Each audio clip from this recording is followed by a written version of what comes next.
Start today.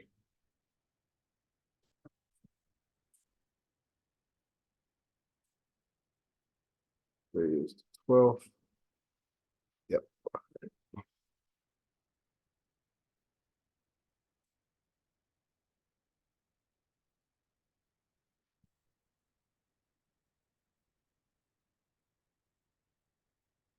All right.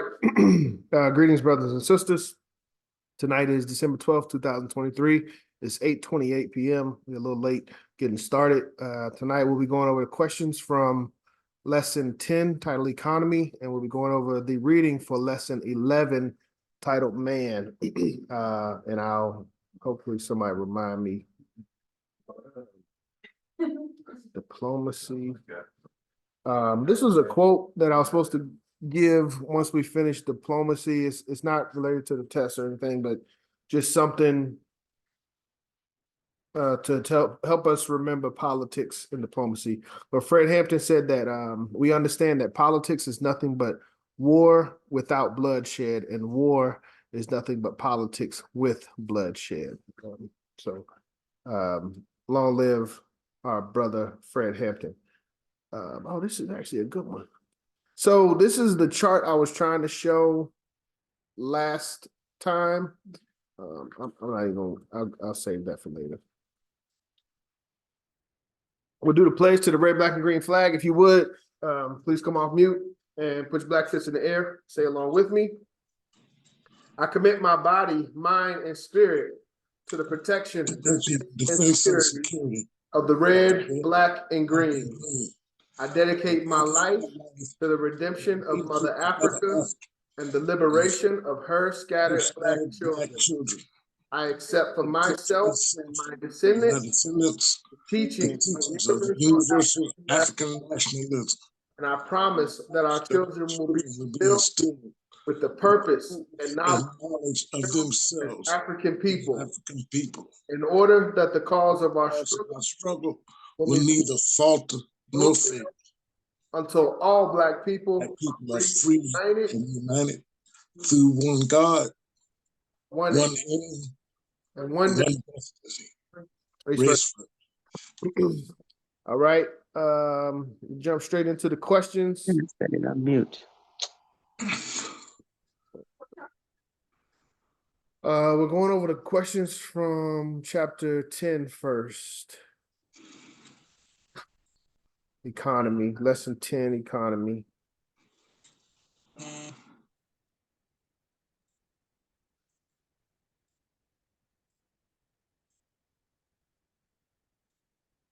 Oh, I'm gonna have to do some adjustments.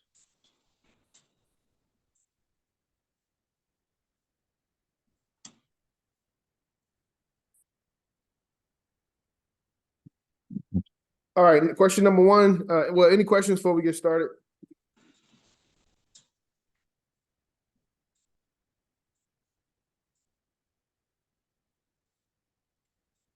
Okay.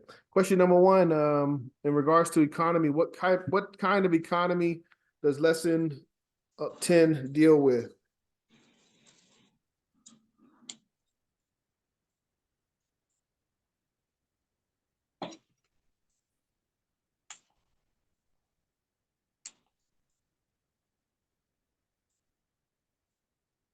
What kind of economy does lesson 10 deal with? What kind of economy are we talking about?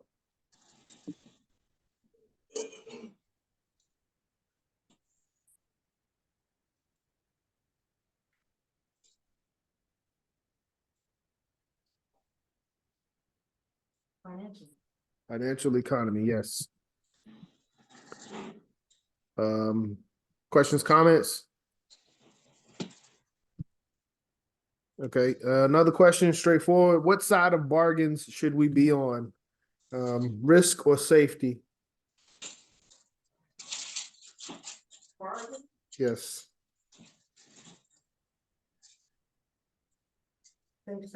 Safety. What does Garvey say specifically? Page 84, what side of bargain should we be on?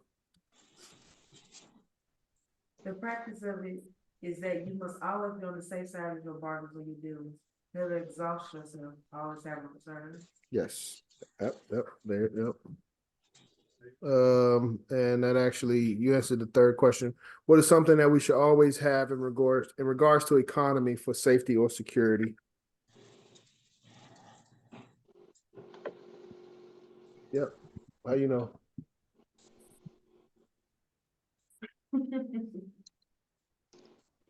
Where?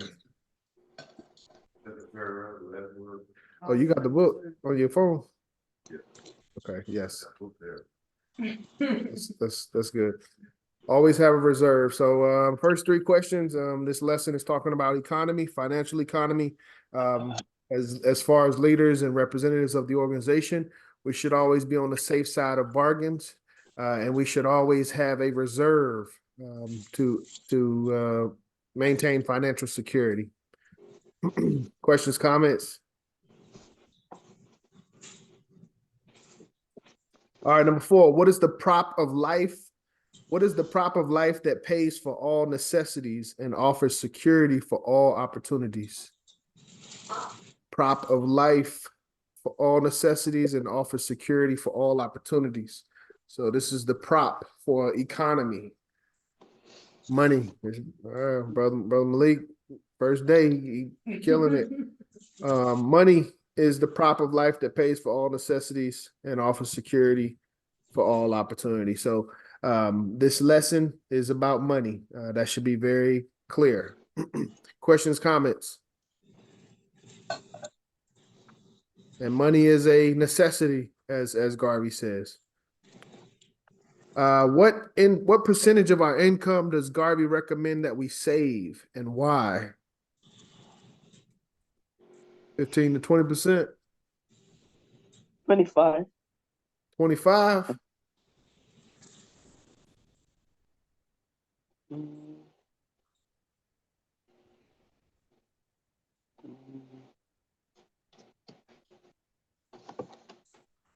Yes, I think it's day.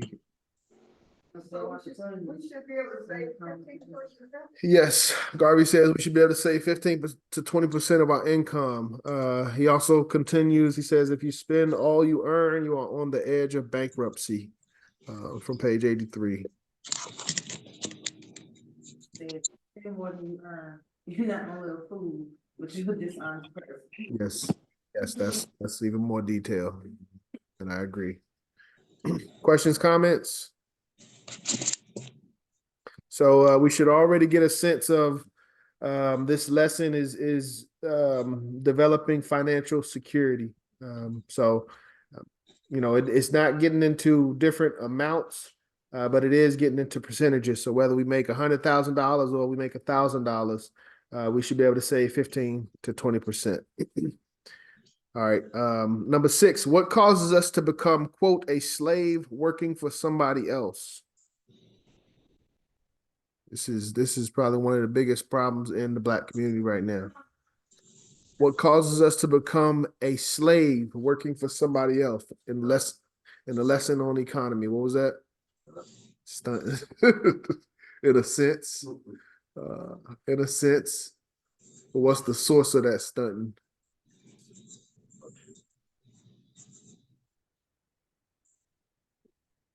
Yeah, but it's beyond that. It's something specific that Garvey says that when we do or when we indulge or when we use or consume, we become a slave for others. The moment you start paying interest to others on money you borrowed. Interest or money you borrowed. Yeah, so stunting, that's usually how we get into a situation where we can stunt. We spend money that we don't have, and we Right. You're asking the question, what causes us to become a slave? What causes us to become, quote, a slave working for someone else? And Lady President, can you read that again as Garvey says it? The moment you start paying interest to others on money you borrow, you become a slave working for somebody else. Yes. So the moment we start to pay interest on money that we borrowed.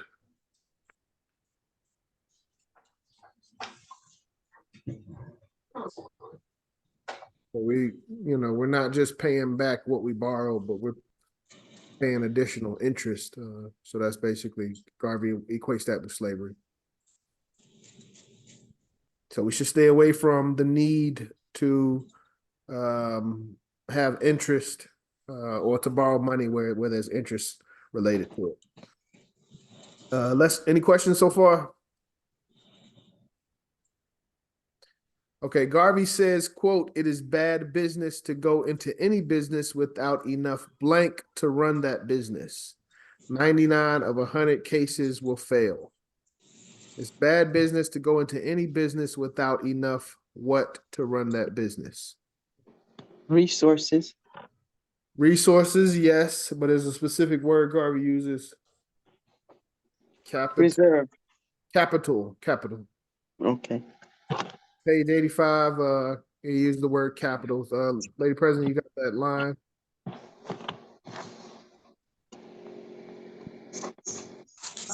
It is bad to go, it is bad to go into any business without enough capital to run that business. 99 cases out of 100. Yes. So straightforward. Consider the cost. There's a margin of profit before you do the thing. Otherwise, it is not worthwhile doing. Yes. So yes, we have to understand that we are financially responsible for the organization and for our people. We as quote unquote leaders, one of the main things that we are doing is, one of the main things that we should be doing and have to do is acquire funds from our people. So we're going around, we're asking everyone to pay their dues. And we have to be financially responsible with those funds. So we have to make sure we're not going into debt. We have to make sure we have a reserve. And we have to make sure that if we are going to go into a business endeavor, that we have enough capital to be successful. Questions? Okay, number 8, if we are organizing an event, what percentage of profit should we expect? If there's no profit, then what are we taking? So what if you're putting on an event, what percentage of profit should we expect?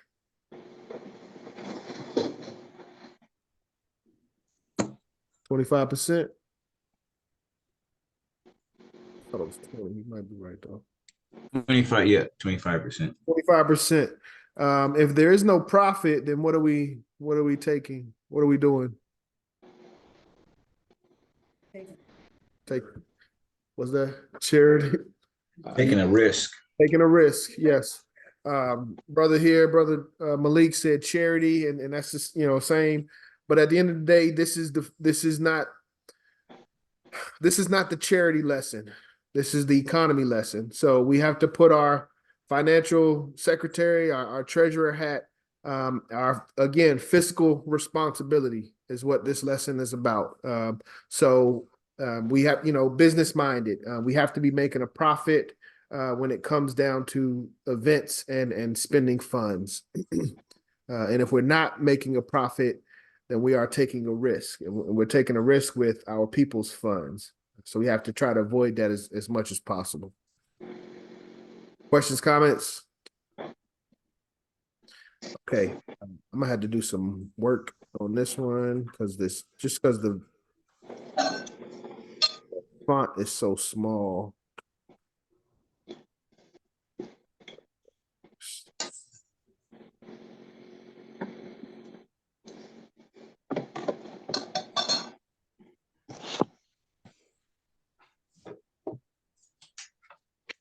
Okay, number 8.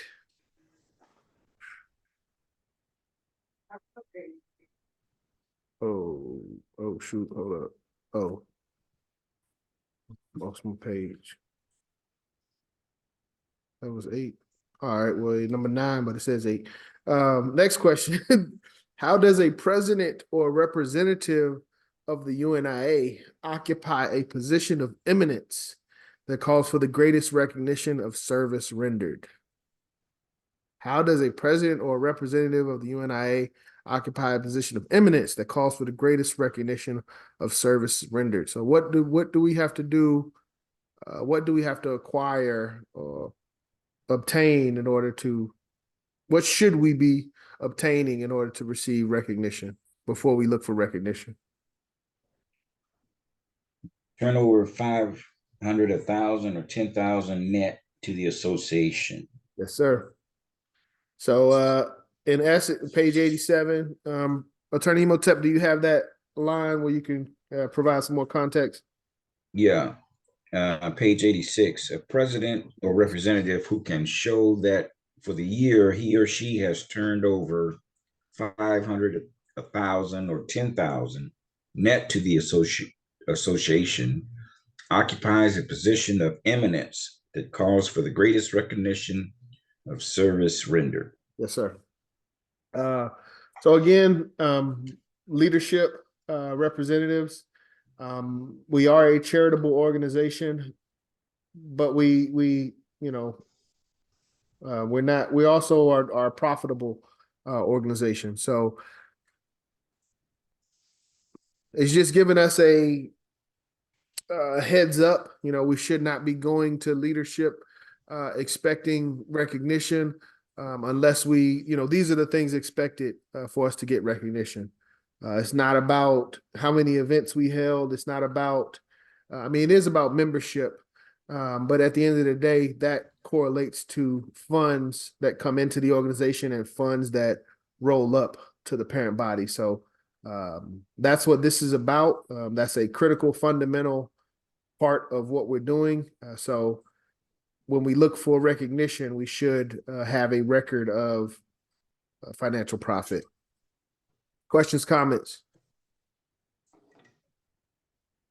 And I think I just helped y'all with the next question. How are men and women promoted? Garvey says, quote, "It is the only standard by which you can judge the ability of man." What's that? Promoted on their record. Yes. And their record must be profitable. Does he say that as well? Yes.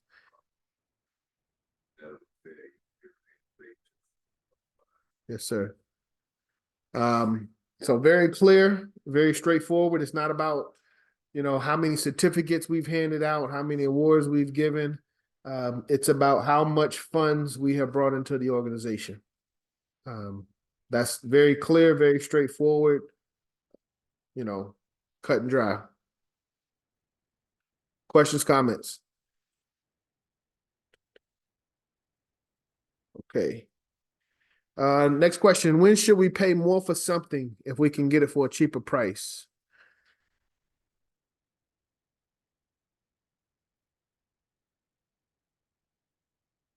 Financial responsibility. When should you pay more for something if you can get it for a cheaper price?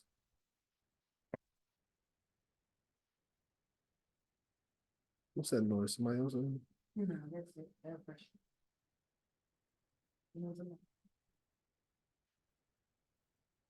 Struggling with that one. What y'all think? Come on, somebody guess.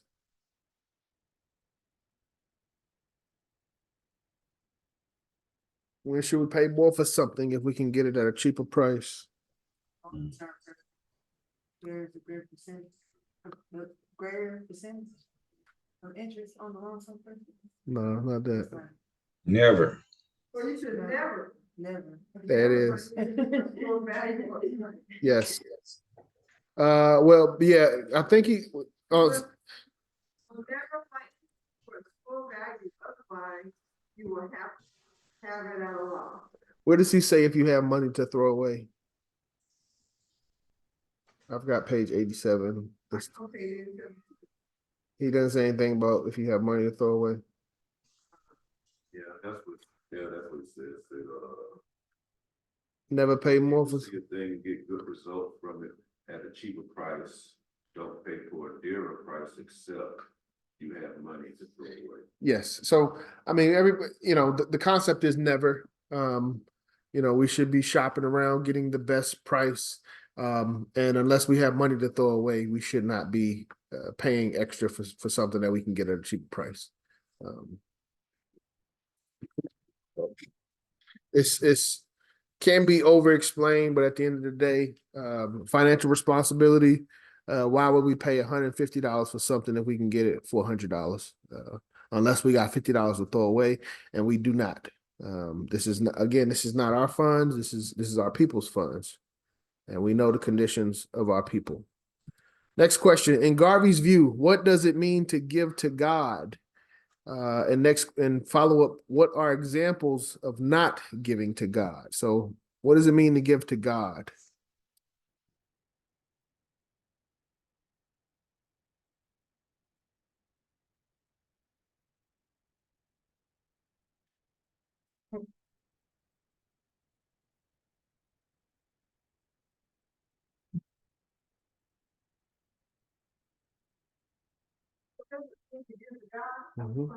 Mm-hmm. According to Garvey, Yes, ma'am. They said something like to do this is to give to God, I want to say. I hope it's that. It says only when you feel that it is going to channel that God will really appreciate himself, should you give it. Because God himself doesn't want money, but a good cause in his name may need it, and you should first find out if there's really a cause. Yeah, that's page 88. Like never. Where does he talk about social work? To give, Yeah. Social service work. yeah, What is this? What does he say? What does he say before that? to give a man more worldly goods than he has already is not given to God. Uh-huh. To go before that too? No, that was it. To send a man torn around the world in the name of God. Well, that was the That's not right. given to God. All right. It should be. Let me pull out the book. it says never give money away outside of your race. If you are called to give it to God, ask yourself if God is really going to give it. Yes. 1 second. So, and it is going into a channel that God will really appreciate himself to be given. Because God himself doesn't want money. Yes, we all saying, yeah, everyone is correct. I just want to get the quote. But everyone is correct. Y'all have the right sentiment. To give to a man more worldly goods than he has is not giving to God. Page 88. So,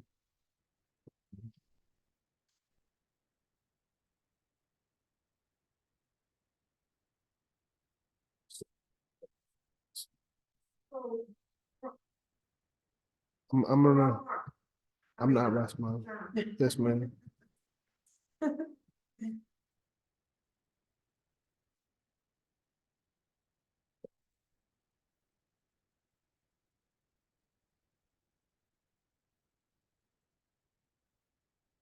Scroll.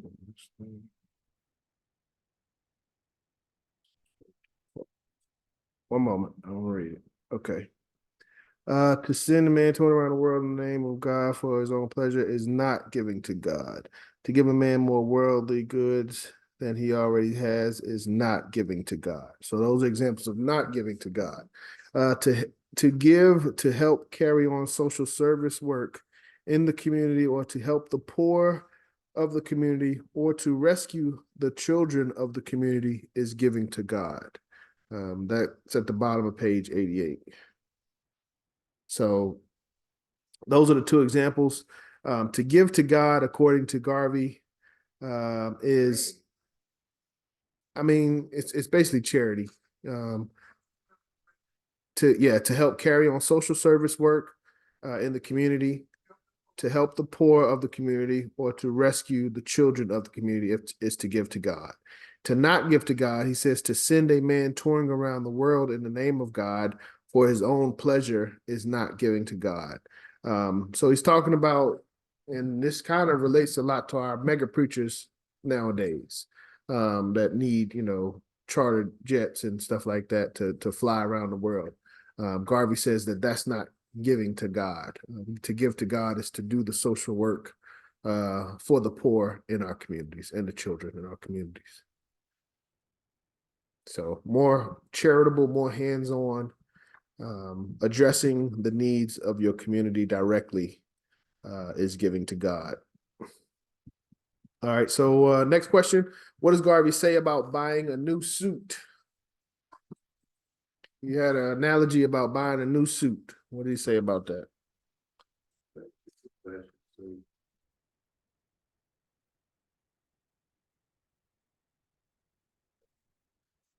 Yes.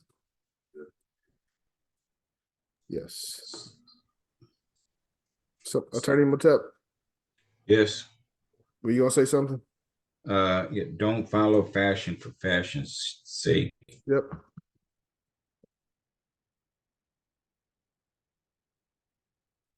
Also, he elaborates, he says, if nothing is wrong with your suit of clothes, don't buy a new one. All it may need is attention, and so with everything. You may badly need the money later. When trouble comes, you can run with your money, but you may not be able to carry all of the things. So fiscal responsibility. It's not about exuberance. It's not about being overly flashy. Let's be serious about the needs of our community, the needs of our people, and how our resources can be used to help, to help us collectively. Questions, comments on that? The question is, Yes, ma'am. we spend so much money to rent this building out one day a week. Yes.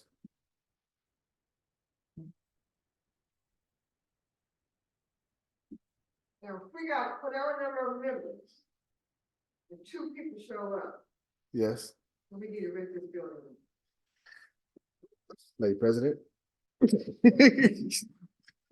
that one more time, I mean, if the members don't come for our meeting, we need to rent a building out for to do that. We got whatever number of hundreds it is. If they don't show up for our meeting, and we spend whatever we spend to rent this thing out for rates. Yes. But we had to go through trial and error. We had to see. Some was not the fault of the move forward pastor, you're right about that, but we stumbled. Yes, I talked to Lady President about this before we made the commitment. But we came, and did we bring this to the executive body? We brought it to the executive body. Yeah, we even explained the numbers of what we were renting. And it was decided that it would be something that we should do. So again, this is what I'm saying, Brother Malik. We come together, we say this is what we want to do, but then when it comes time to do it, nobody shows up. So we have a clause and nobody shows up. We got to get the flyer out first, because right now don't nobody know about it. But at the same time, that can be money put towards our own space. This is our own space. No, I mean, like, the UNIA, this is a member's place, right? That's what we're trying to make this. Yes. Okay. Yes. So I mean, yes to your point. I mean, it's yes, but it's like a back and forth. It's the kind of chicken and egg is the first thing to come to my mind. But do you wait until you have the support and then get the building, or do you get the building so that you can get the support? Because our people are visionaries. We have to. That's the first thing people ask is, where does the money go? So having something to show them, sometimes that helps. But having a vision as to, hey, once we get here, we can do this. That's the trade-off. So we decided to let's bite the bullet. Yeah, bite the bullet. Let's pay a couple months rent, and see what, having a brick and mortar that you can point to, see what type of benefit that provides, and see how that can help us improve our attendance. But it has not been financially beneficial. So you have a good point. We got 10 people online and 2 people here. I mean, probably here in the.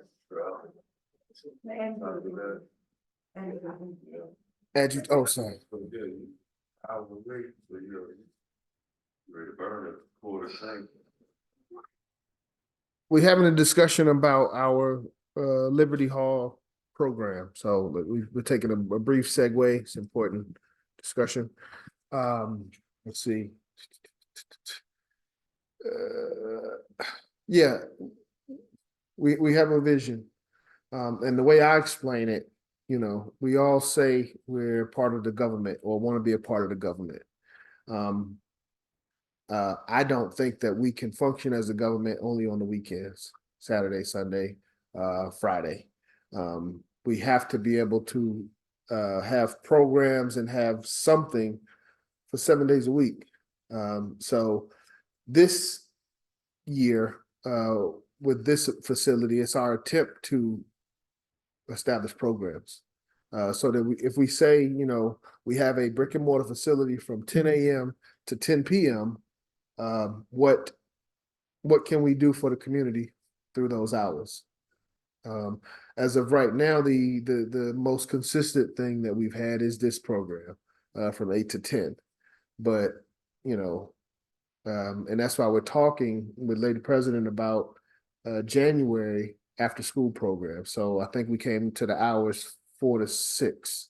We're gonna be doing some after school stuff for youth, but you know, we should have Black Cross Nurse, you know, availability. We should have African Legion availability. And on this one day to bring in here, all that ought to be happening. I understand and I agree. And we have, you know, as officers, it's just, I mean, my thing is programs right now, you know. I want to get past discussions. I want to get past talking. Let's put some programs together where we can feed the community with the information that we know. So that's, you know, this is our attempt. It is, say again? Yeah, and I was saying this building is Morehouse right there. Yes. So the location, you know, it's a great location as well. Got your park, got Howell and what's the Malcolm X. Yeah. Yeah. right there. So it's, you know, yeah, it's not financially beneficial for us right now.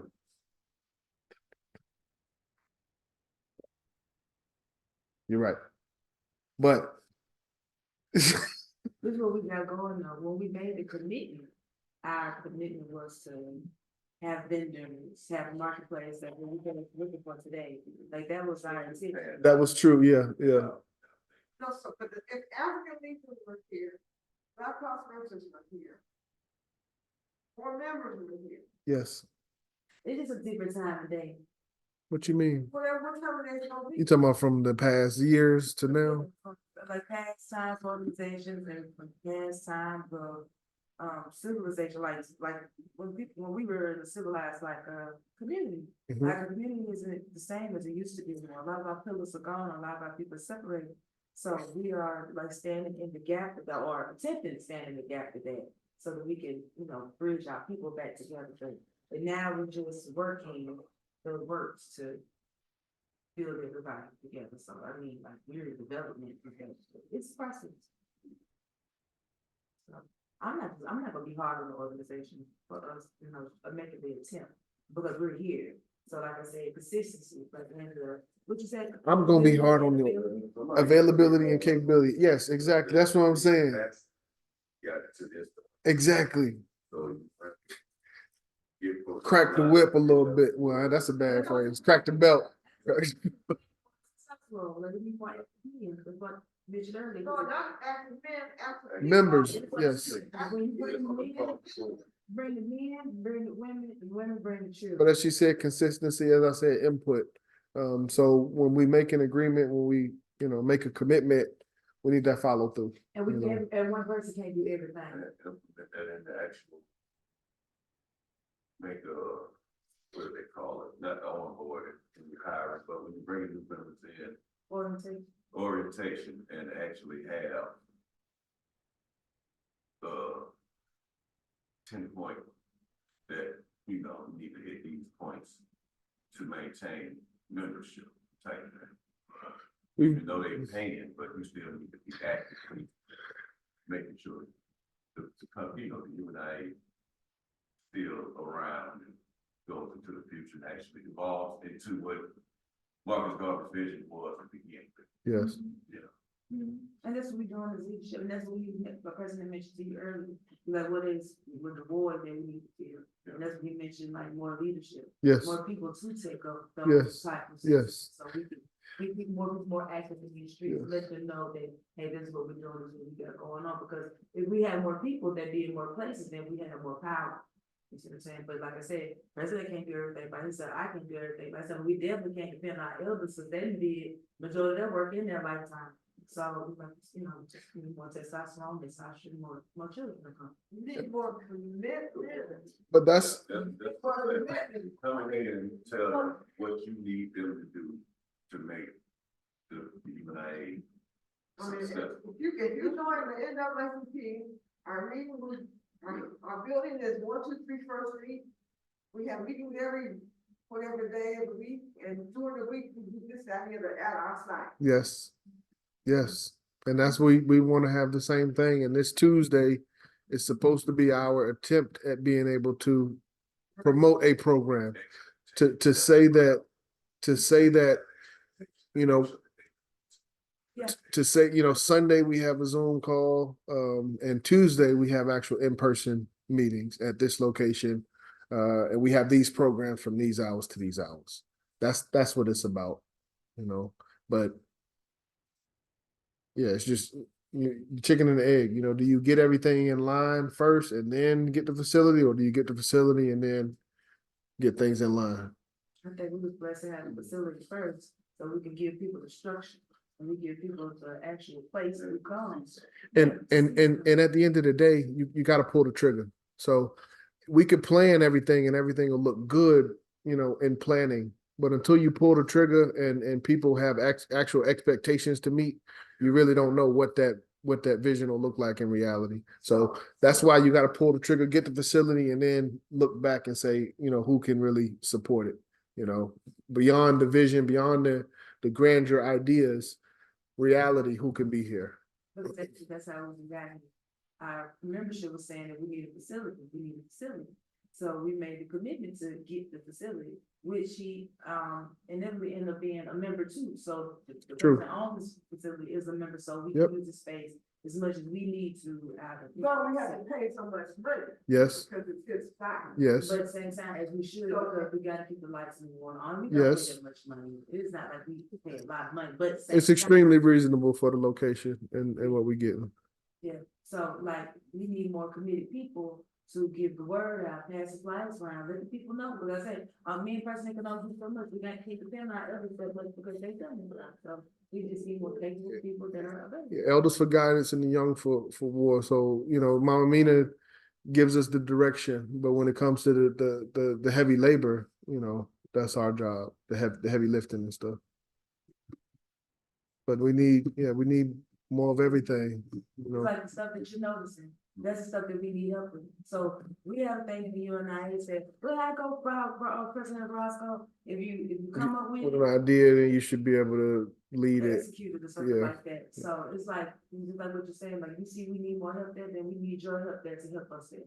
You see what I'm saying? So that's just like I get this thing right now. But people say we need this, y'all need this, y'all need that. And We also need you. That we need that person that was making those compliments or whatever, or those suggestions. We need you to help us with that, because if we see it as a need, then we need it. So that's what I tell, that's what I tell my people or constituents. At the end of the day, this is a volunteer organization, you know, so, you know, nobody here is getting paid for none of this stuff. I want to change that. I was gonna let y'all know about that. Maybe we could do a small, because that is in the Constitution that we're supposed to be getting paid for what we're doing. But but that hasn't, we haven't really had the funds to be able to do it. But that's People back in the day, they planned for that. Early 1900s. but the spirit is different. And I think that's what The spirit of our people is different. You know, the ability, the commitment, the motivation to do this type of work is not the So same. we got to start from scratch right now, like just building up encouragement again, all over. And that's why this training is so important for me, you know, because it tells the officers how to carry out the responsibilities of the organization. Sales first, from inside out. Yes. So it be like retraining your whole body for Garveyism so that you can be the change that you want to Yes. see. It instills principles of self-reliance, so that we're not just everybody's not just looking to me and Lady President to give direction. Everyone should be autonomous amongst themselves to where me and Lady President have to kind of try to keep up with what's going on. You know, but right now our people are kind of Step back and. Right. Yeah, yeah, and we do whatever we want to do. We want to give people the platform. That's why we got the space, so we can put those people in those places. But we just wait on the people. You know, they have to want to. Whatever it's called, everybody shows up. we are committed through February. So we would have November, December, January, February, 4 months for us to make this successful, you know, and we're almost 2 months in and we ain't really been too successful. But I told Lady President this, you know, I said, we're going to do it. And at the end of it, we're going to have a record. And that record is going to say either we have been successful or we have been unsuccessful. And we got to live with that. Especially with learning curve now. Yes, and that's the best way to say it. And actually implementing, I want to say learning, I say development. Because we're actually putting things that we learn into place. Yes, yep, So, yeah. We're just waiting on the people to receive what we have.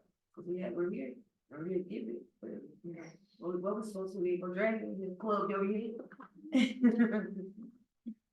Yeah, Marcus Garvey said in this text, he said he couldn't hold his leaders responsible until he explained to them what their responsibilities were.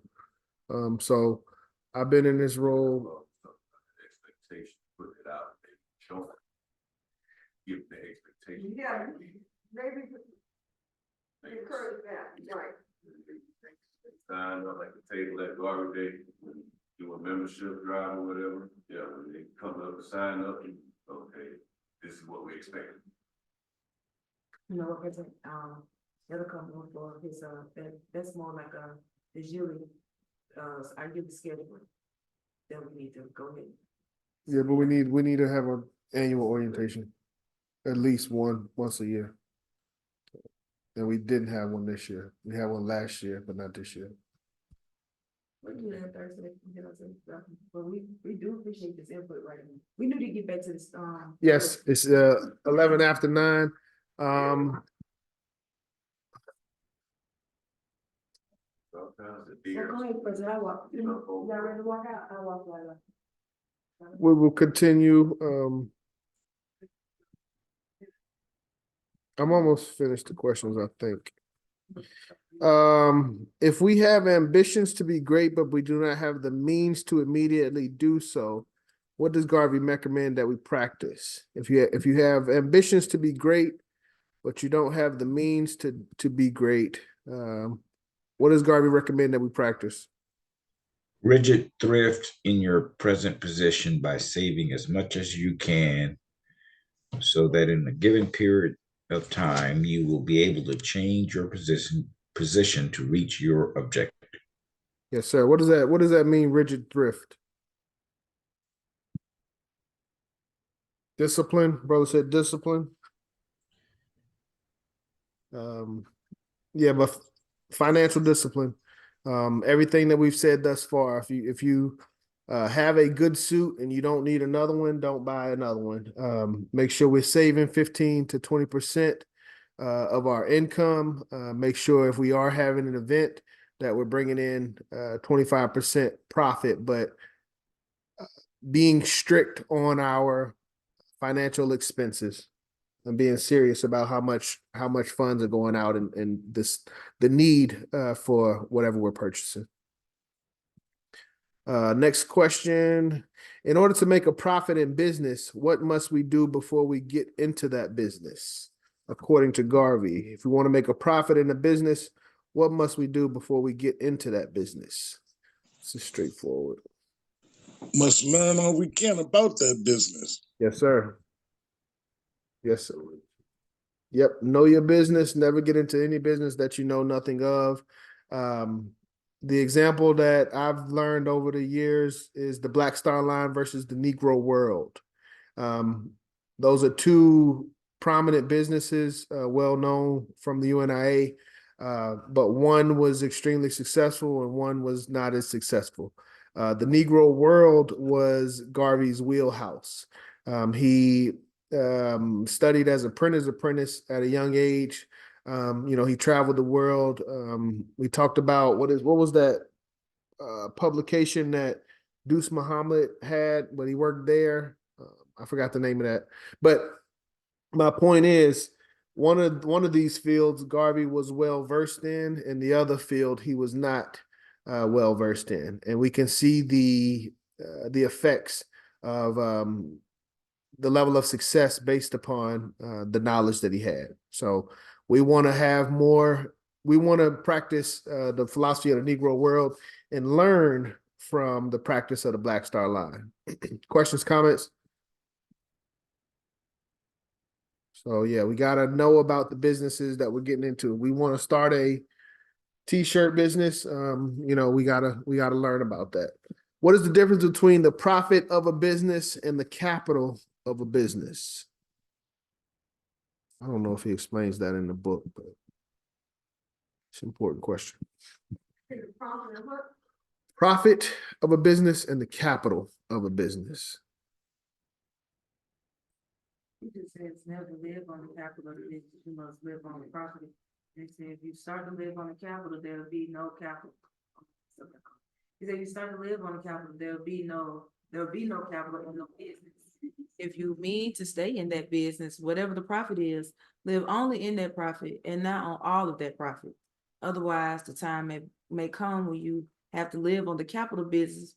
I'm sorry, have to live on the capital because you made no profit for that period.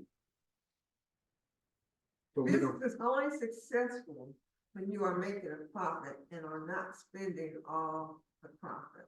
But I don't think it's explained here, and it's probably not going to be on the exam. But do we know the difference between the profit of a business and the capital of a business? The capital of the business is like the actual, like maybe net worth, maybe. And the profit is the actual money beyond the money. I don't know how to explain it. Like, go ahead, President. Capital is defined as initial sum invested, money used to make more money. Profit is the total revenue minus the total invested. So what's left over after you pay all your bills. So capital is the initial sum investment and the profit is what? And profit is the total revenue minus the total investment. So it's the excess revenue, basically. Yeah, like extra credit. It's just something to know, something that we should be aware of. Okay. But it won't, since it's not in the book, I'm not gonna put it on the test. But the words are used in the book. So we should, as Garvey said, we should know the definition of the words that we use and read. Next question, why must we live on the profit of a business and not the capital of the business? And this is why we should know the difference between profit and capital. But why should we live on the profit of a business and not the capital of the business? I think somebody had already said this, answering the previous question. What happens when we live on the capital? Only successful when you make a profit, not spending all the profit. He says when you have to live on the cap. He said why must you not live on the profit of a business? Why must we live on the profit of a business and not on the capital of the business? Oh, he says you start to live on the capital, then there'll be no business. Yes. If you start to live on the capital, eventually there will be no business. Time may come where you have to live on the capital because you made no profit from that period. But again, the capital is the initial investment for the business. So for us, Garvey Voice magazine, so to speak, if we wanted to get 100 magazines at $3 a piece, $300 would be our capital. But if we sold those, for $5 a piece, and we made $500, that means we had $200 profit. If we use all of that 200, all we have now is what they call in the streets re-up. It's your initial investment to do it all again. But if you start to dig into that 300, now you have less capital for a subsequent investment. Right, if you start to live on the profit and still your capital profit. No, I think it's if you start to live on the capital, I thought. Oh, capital, you're right. Yeah, if you start to live on the capital, eventually there will be no capital. There will be no capital and no business either. Yes. So we got to live on a profit. We have to look for a profit. And if we can't survive on a profit, we need to make, we need to increase the profit, but we can't start to get into your capital. That affects your future investments. How does Garvey recommend that we keep a good relationship with the government? We've got 3 more questions after this. Why does Garvey recommend that we keep a good relationship with the government? And why is it important to keep a good relationship with the government? How and why should we keep a good relationship with the government?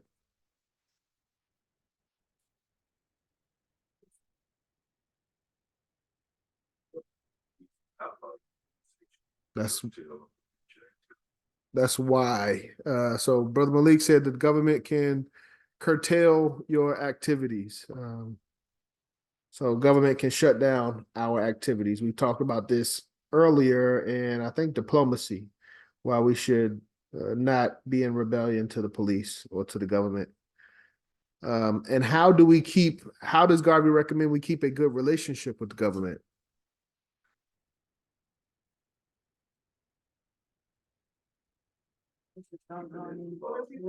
How does Garvey recommend we keep a good relationship with the government? Keeping with the law?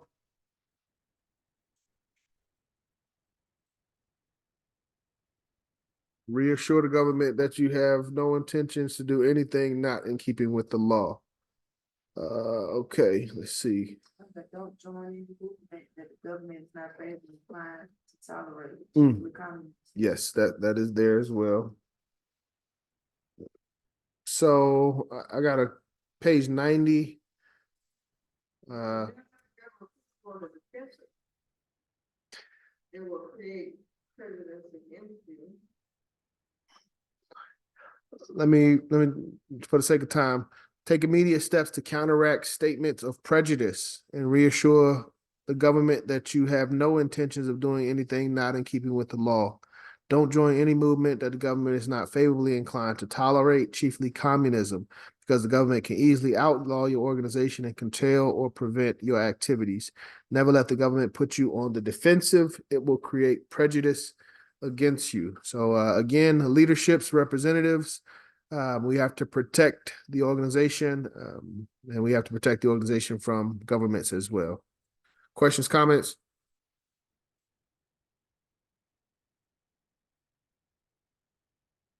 Okay. Next, third to last question. Why does Garvey say that we should settle our disputes without going to the law?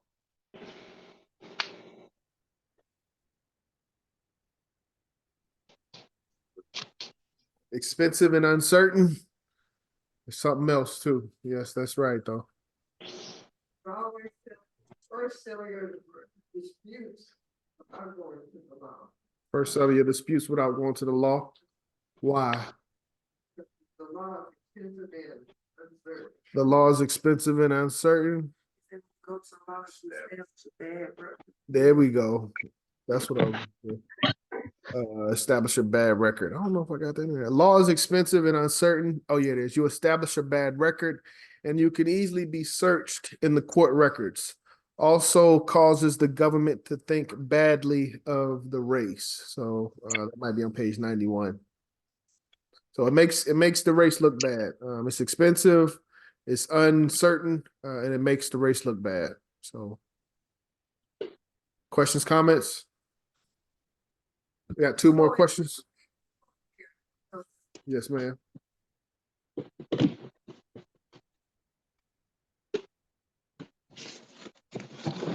Ooh. The owner?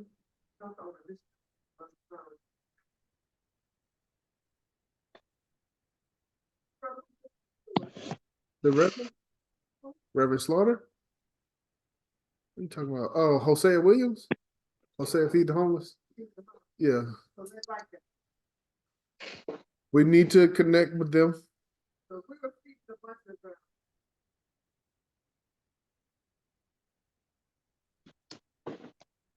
Revolutionary brothers or something, I don't. See down here. They wouldn't appreciate that. What do you mean when you say revolutionary brother? Yes.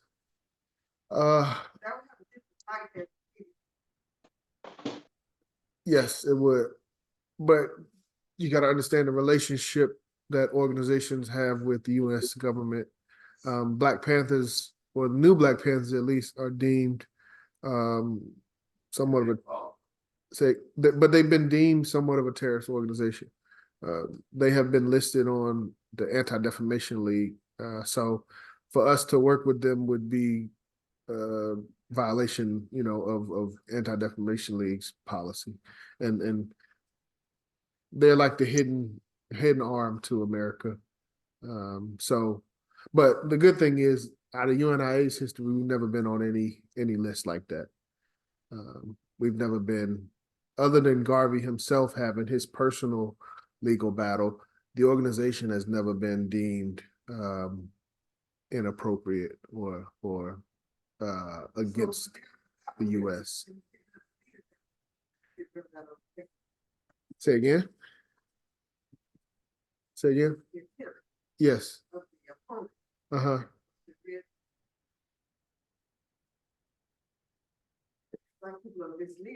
Yes, and that's why this course is so important. They were trying to cut off the head of the snake. But as Garvey said, you may have caged the tiger, but my cubs are running free. So, it's up to us to take these lessons that Garvey said, were specific for this purpose, to teach the leaders to carry on the work after his transition. So we have to be those cubs. And not only, that's what Garvey said at his time. We have to grow and develop ourselves to be tigers. I think that's one of the things that Garvey realized late in his life is quality over quantity. He had millions of brothers and sisters, but what could he have done if he had 10 Garveys?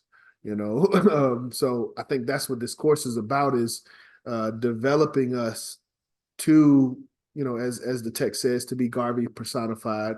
And it's like a printer process.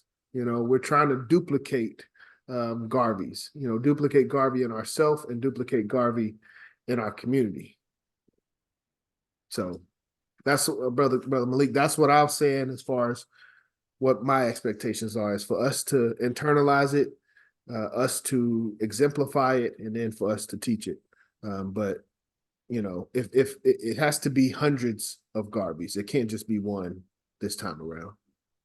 Because they're going, they still gonna do the same thing. 1, 2, 10, 50 of us may not make it, but the other 50, they can continue to carry on the work. What type of things, two more questions, what type of things should we, and this goes to the government not being against us and us getting the support of the government.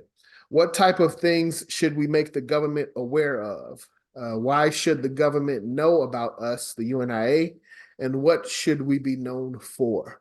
That's all one question. What type of things should we make the government aware of? Why should the government know the UNIA, and what should we be known for? The good work. Social service, charitable. Yes, sir. He's got it. Social service work, charitable, educational, public education, tending towards good citizenship. Wait a minute. Hold up. Hold on. Slow down. Slow down. We still got one more question. Andrew Kelly. Oh, that's okay. So yes, we have to protect the organization, defend the organization. One of the best ways to do that is to promote the good works. So before the government has time to look for anything bad or anything negative that we're doing, we should be promoting the good work that we're doing. So we should be approaching the government saying, hey, we are the UNIA. We do charitable work, we do social work, we do education, and that's what we should be known for. Questions, comments?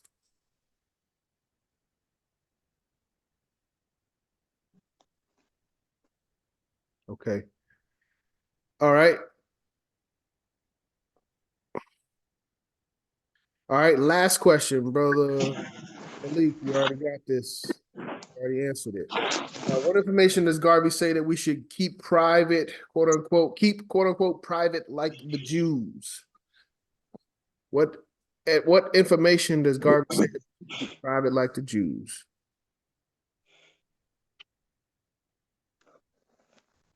What did I say? Did I say Malik? You did already answer. I thought somebody else. Anybody else want to answer? Well, I was just, because you already said, like, I was just going to ask you to repeat it. Racial education. So, yes. So I think this is the second time Garvey brought up the Jews outside of the preface and foreword. But we will see more of this as we go forward. Keep this in mind. My understanding after all of these years is that Garvey is trying to duplicate the Jewish culture from a racial standpoint, how Jews come together, work together, and they put Jews first. Garvey, through the UNIA, wanted to create a culture where Black people, or as in his time, Negroes, put themselves first, and we created a culture in society and a form of laws that we followed amongst ourselves. But you'll see a lot of comparisons between us as Garveyites and UNIA and some of the philosophies of Judaism. Any questions or comments?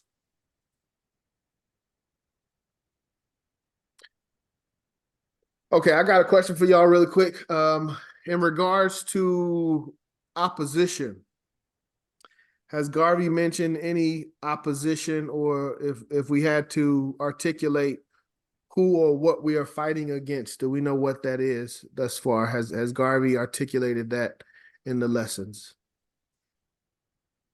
We've gotten through lesson 10. We're pretty much halfway through the text. We're getting ready to read lesson 11, but I just want to know, that's one thing that we as a people harp on, is our enemies and what others are doing to us, or what others think and feel about us.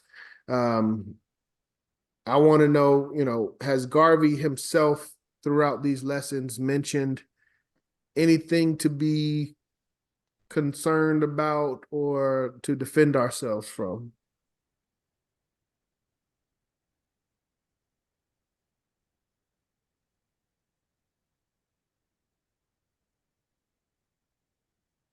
Do we know who our enemy is?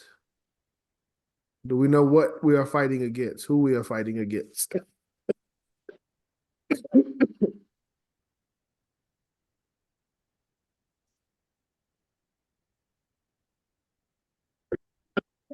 You can set the statement of these entities. He said that. Okay. But what enemies was he talking about? when an enemy or any person attempts to create prejudice against your organization, the immediate step is counteract the statement and reassure the government that you have no intention of doing anything that's not in keeping with the law. So that's when once you identify an enemy and their actions, he's giving you some responses. But has he identified the enemy thus far? That's my question. We've gone through almost half of the book. Have we talked about who our enemy is? I'd say no. Specifically, he uses the word enemy, but he hasn't defined it. So I'd say no. Okay. Okay. For the sake of time, it's 9:33. We want to get out of here before 10. He did mention, he talked about his objections with the communist philosophy, but he didn't mention that as a open enemy.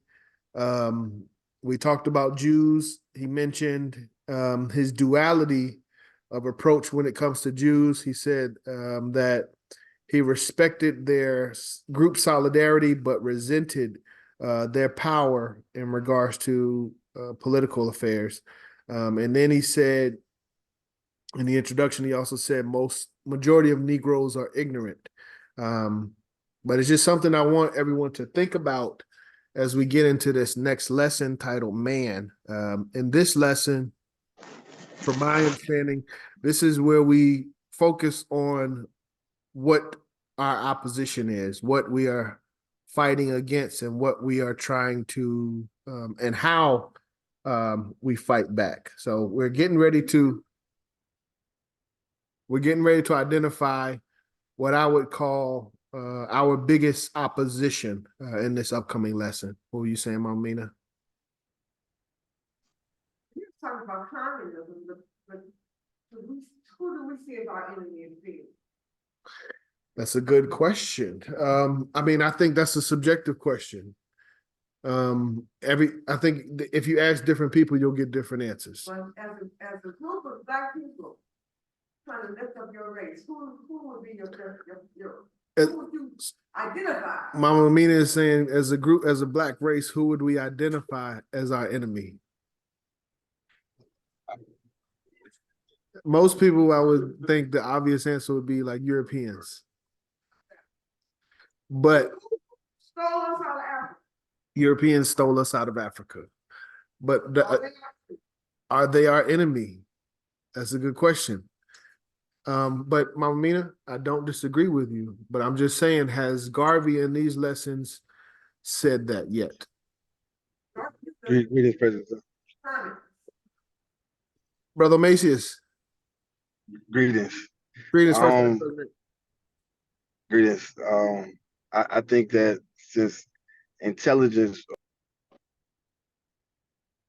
You went out, brother. Intelligence? Hold on. Look. Brother Macius, are you there? I do want to hear what he's saying. Can you hear me now? Yes, we hear you. Okay. No, I was just saying, since intelligence runs the world and ignorance carries the burden, I feel like ignorance is our truest enemy. When self-reliance is our greatest aim, it is ignorance that causes resistance from that self-reliance. I think that's why we first start off by talking about education and reading and things that we are putting into ourselves, and we go into talk. Absolutely. Excellent response, Brother Macius. Our relationship to the economy. Brother Macius, you know, and then Brother Macius, Brother Macius, I'm telling to the audience here at Omanala, Macius is a graduate of the course of African philosophy. He's one of our 2023 class of 2023 graduates. So he should know this information, and so far he I like his answer. I'll just say that. But again, as I said, keep that in mind. What are we fighting against? What are we trying to achieve? And how do we do that? And in this next lesson, in my opinion, Garvey details those specifics. Any questions or comments before we start reading for lesson 11?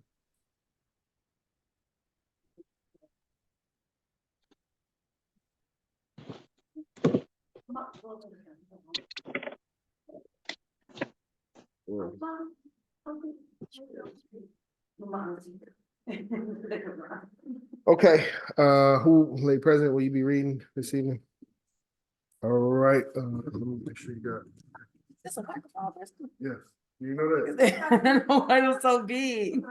I thought it's a camera. Well,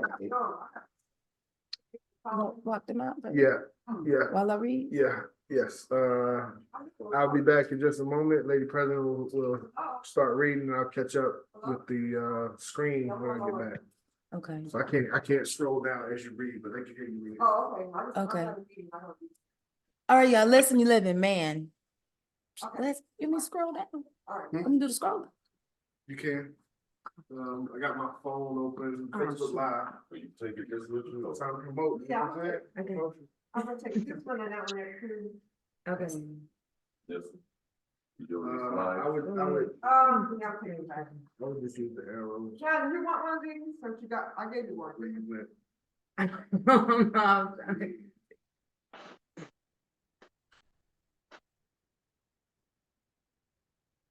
John. Yes, ma'am, 1 second. There you You go. wanna Just use try? the arrow to point down. Yes. Okay. Lesson 11, man. Man, because of his sin, which caused him to have fallen from his highest state of spiritual cleanliness to the level of a creature who acts only for his own satisfaction by the gift of free will, must be regarded as a dangerous creature of life. When he wants to, he can be good. Otherwise, he is generally bad. In dealing with him, you must calculate for his vices and his damnable evils. He is apt to disappoint you at any time. Therefore, you cannot wholly rely on him as an individual. Always try to touch him with the hope of bringing out that which is good, but be ever your guard to experience the worst that is in him, because he is always in conflict with himself as between good and evil. When he can profit from evil, he will do it and forget goodness. This has been his behavior ever since the first record of his existence and his first contact with his fellows. Cain slew Abel for his success. Jacob robbed Esau of his birthright, and down through the ages of human history, man has been robbing, exploiting, and murdering men for gain. Therefore, do not completely trust him, but watch him. When he is good, try to keep him good, although he may not always remain good. If he is bad, avoid him. If you have no business with him, to the extent of being too much in his company, always try to reform him and use good influence on him, because the hope of life is to produce a better man. The passion of man is in evidence everywhere. It revolts against affection, kindness, and even love when it has a personal object to attain. We have heard and read of children murdering their parents for gain, and parents murdering their children in a similar manner. We have heard of wives killing their husbands and husbands killing their wives for gain. This reveals how wicked man can be. When we discuss man, we discuss the creature and not the particular individual whom we know, love, and can trust. Man, therefore, is the abstract creature who is vile until we know him in person. Until we know him personally. Seek first to know him before you completely trust him, because you are apt to be disappointed. A man shakes your hand today, and tomorrow he is a chief witness against you for your execution. He is a chief witness against you for execution. What is it that has caused him to do that. It is his vileness. What is this? It's his violence. Know it then that he is vile, and only when you know him sufficiently may you trust him as far as your judgment would dictate. He is apt to change on you, and probably at the psychological moment when you need his help most. Therefore, in dealing with man, trust your own character and your own judgment more than depending absolutely on his. For most of the time, his advice to you is wrong and calculating, so as to put you at a disadvantage. Here you go, President, come on. Put you at a disadvantage. 94, page 94. Or you just.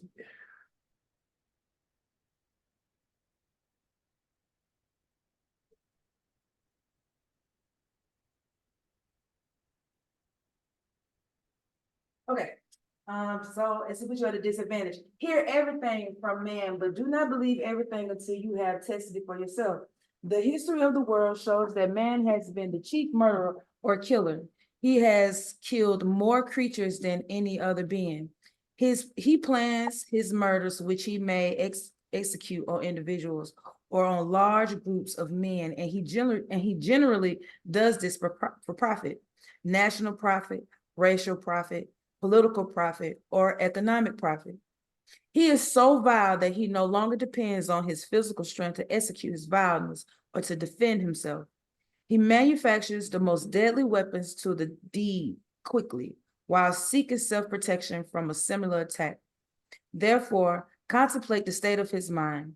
Contemplate that he will calmly, coolly, and collectively invent an instrument or chemical purposely designed to kill his fellow at a point where they may not harm him to gain the property and possession of his fellows. Can anything be more diabolical?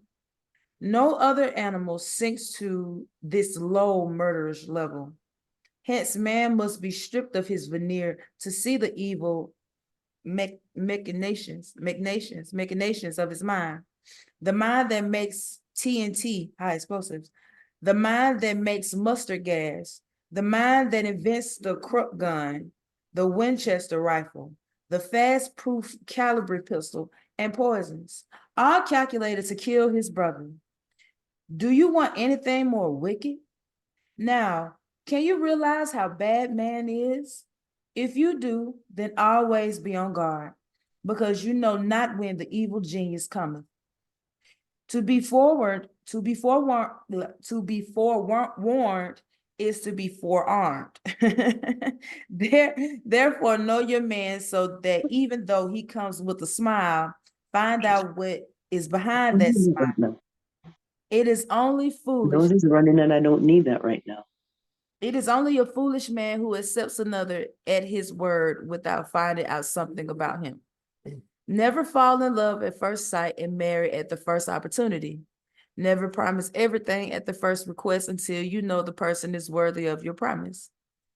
If you prize your own good fortune, never pledge it on the first approach of any man, but follow him, investigate him, and when his conduct coincides with what he states and what he promises, you may take that chance of trusting him just so far. As proof of this, there are more unhappy marriages than happy ones, although based upon the best of promises at the start. There are more unhappy relations between man than happy. There are more unhappy relations between man than happy relations, simply because the evil mind of man cannot keep good always. It is generally evil. This gives you sufficient evidence that man is vile and only in remote instances good. If you know it, then why take the chance of always believing before seeing? The taste of the pudding is the proof of it. Know your man before you believe. Never believe before you know. Always let your mission be to make man good. Therefore talk to man always from the loftiest pinnacle. You may convert somebody. You may turn a vile man good. And if you succeed in doing this, in even one instance, instance, you have accomplished a great work. Leadership and good character must make sacrifice to hold on, read it over. Leadership and good character must make sacrifice to raise men from the lowest depths, but it is blind foolishness to sacrifice more than necessary. Therefore, redeem the man with the least amount of harm to yourself. Education. One second. I'm sorry. I just want that last paragraph. Leadership and good character must make sacrifice to raise man from the lowest depths, but it is blind foolishness to sacrifice more than necessary. Therefore, redeem the man with the least amount of harm to yourself. That is a critical directive from the course of African philosophy. That is what we're trying to do, and what we should be developing ourselves to be able to do is go out and raise the state of our fellow man. And in order to be able to do that, we have to expect that we'll have to make sacrifices. So thank you, Lady President. You can continue. Okay. Education. The present system of education is calculated to subjugate the majority and elevate the minority. The system was devised and has been promulgated by agents of the minority. This system was carefully thought out by those who desired to control others for their benefit and to the disadvantage of the others, to the extent that the others would not immediately rise into happiness and enjoyment of life simultaneously and equally with them. It was never originally intended to make all the people equal at the same time. Even more so, it was not intended to elevate the darker races to the immediate standard of the white races. The minority sprung from the white race to establish the system of education. Therefore, all textbooks and general literature are colored to suit the particular interests of those who established the system of education and the group they represent, as against the interests of the others whom they did not want to immediately elevate to their standard. There is always a limited process in the education of other races by the race that originates the system of education. As for instance, if a Negro attends a university with other students of that race, of the race that originated or projects the educational system, while the Negro will have the privilege of the classroom for general instructions to learn commonly, he might not have the privilege of his fellow students of the other race, who may be admitted to certain club fraternities within the university from which he would be debarred. And such fraternities generally enjoy the privilege of special instructions and special discussions, which convey a wider range of enlightenment on the subjects taught than would be possible to the Negro. Hence, when he graduates, even from the same textbooks, his technical knowledge is not as wide as the others who have had fuller explanation in the technical interpretation of the particular textbooks, and at the same time is only trained to reflect the system that props the intentions of the creators of the system. So that at his best, he who is making use of his education is a slave to a system that was not intended for him, but to which he renders service.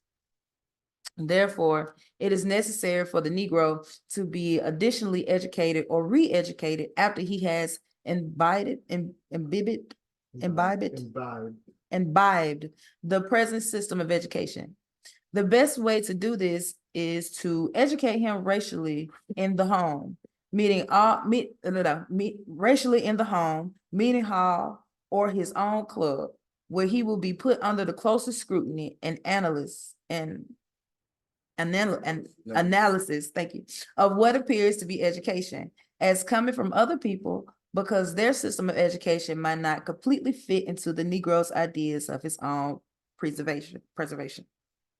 By not being able to do this in the past, educated Negroes have not been able to assume proper leadership of their race, because their education was of the nature to cause them to support the present system, which is no advantage to the Negro, except as a servant, serf, and slave, for which purpose really the system was devised to a certain extent. This explains the behavior of leading Negro intellectuals who are not able to dissect the educational system of others and use only that portion that would be helpful to the Negro race and add to it for a complete curriculum that will be satisfactory as a complete education for the race. Do not swallow wholly the educational system for any group except you have perfectly analyzed it and found it practical and useful to your group. There is still room for the Negro educational system, free from the prejudices that the present educational system upholds against him. Never fail to impress upon the Negro that he is never thoroughly educated until he has imbibed racial education. It is by education that we become prepared for our duties and responsibilities in life. If one is badly educated, he must naturally fail in the proper assumptions and practice of his duties and responsibilities. The Negro fails in the proper assumptions of his duties and responsibilities because he has been badly educated. He has universally failed to measure up to his duties and responsibilities as a man and as a race. His education has been subversive. He must now make his education practical and real. Hence, he must rearrange everything that affects him in his education to be of assistance to him in reaching out to his responsibilities and duties. As you shouldn't expect another man to give you the clothing that you need to cover up your own body, so you should not expect another race to give you the education to challenge their right to monopoly and mastery, to take for yourself that which they also want for themselves. If you are going to distrust the other man in his honesty because you know him to be dishonest, then you must maintain the attitude in every respect. For if he is dishonest in one way, he may be dishonest in all. If he will rob you of all your wages, he will also rob you of your education that will enable you to know that he is robbing you of your wages. Trust only yourself and those you know, and those who look like you. Those who look like you are related to you ought to be known first before you know others. There may be good grounds for common education for all groups in a community, such as civic education, political, and social education. But this detailed education that teaches man how to live to the highest and enjoy the best is particular education, and that particular education is always reserved for those who want to gain an advantage. Therefore, if in no other way, in particular, secure education to have your own, such as the Jews, who have outside of any common education, a particular and peculiar education of their own, which arguments or adds to or modifies the common education that they have gathered in the community with others. By view of the fact that the Jew gets a dual education, the education of the state and the education of his race, he is always in a unique position to worsen or to better his compatriots of another race in the community. He is always making more out of everything than the Gentile because he knows all about the Gentile, while the Gentile knows nothing about him. Thank you, Lady President. I'll offer a few comments. Then we'll open the floor briefly. It's 9:56. We'll get out of here in just a few minutes. So as you should notice at the end, he starts talking about Jews again. But again, we have to adopt a duality of mentality. We have to survive in this American world, in this American society. So our children, have to go through their schools. We have to go through their schools. But in addition to that education, there should be a secondary education. And that's what Garvey's talking about here. And that's what we are really focusing on and trying to instill with this course. It's a secondary education, as the introduction said, that would instill a fierce Afrocentric perspective. So we have that race first, that mentality, that philosophy has to come from somewhere, and there has to be a group that is leading that charge, and that's what we claim to do. There was something that I wanted to touch on. Yeah, I think this is it. Is that it? Yeah. But the importance of this lesson is by education that we become prepared for the duties and responsibilities in life.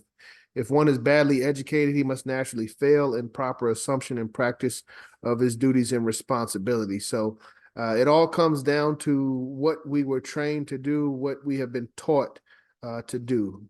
Therefore, it's necessary to, and that's what this course is about. Garvey says, therefore, it is necessary for the Negro to be additionally educated or re-educated after he has imbibed the present system of education. The best way to do this is to educate him racially in the home, meeting hall, or his club, where he will be put under the closest scrutiny and analysis of what appears to be education as coming from other people, because their system of education may not completely fit into the Negro's idea of his own preservation. So that is, in essence, that paragraph is summarizing what we're trying to do here. We're trying to re-educate ourselves so that we can go out and re-educate our people. And Garvey says that we should do this in our home, in our meeting hall, or our club. So Omen Alegrio is the place that we've chose thus far, as well as Zoom. But this is us coming to our own groups to develop and enforce our own education. So any questions, comments on the lesson on man? But a couple things that you should take away. As Brother Macy said, man is our biggest enemy, just man himself. Going back to Cain and Abel, when you look at the history of man, it's always been one of bloodshed and war. I don't know if war must be in another lesson. It's in another lesson, but something that, and that's why I talked about who our enemy was. What are we fighting against? And and most people would say Europeans. But when you look at the history, we are the first people to be on this land. We are first to civilize, but we are also the first to go to war with each other. We've had issues and disagreements amongst ourselves for thousands of years prior to the birth of the white man.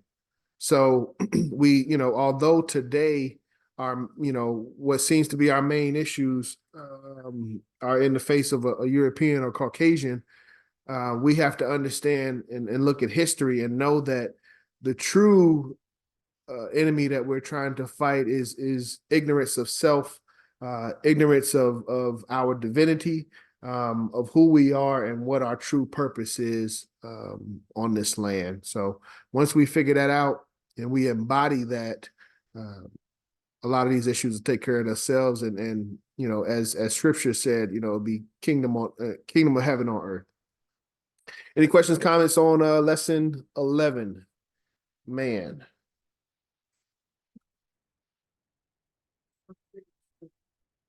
Okay. Next lesson will be lesson 12, the purpose of institutions.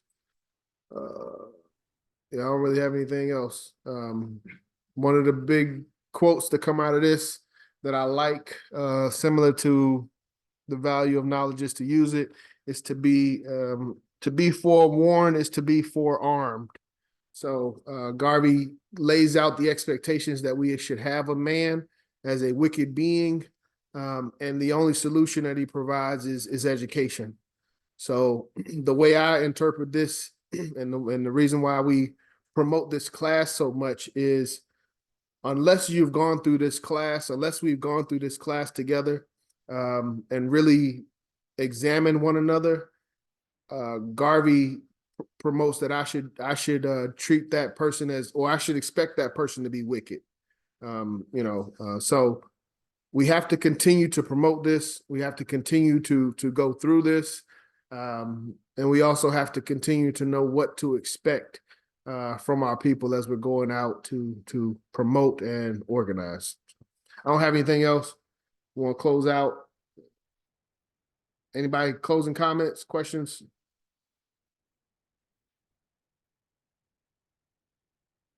Okay. I'll go ahead and close this out, Lady President. You did the reading for tonight. You would put your black fist in the air and repeat after me. One God, One God. One God, one aim, one aim, aim, one destiny. one destiny. Africa, Africa, for the Africans, for the Africans, those at home, those at home, and those abroad. and those abroad. Race first, family. Go in peace. Race first.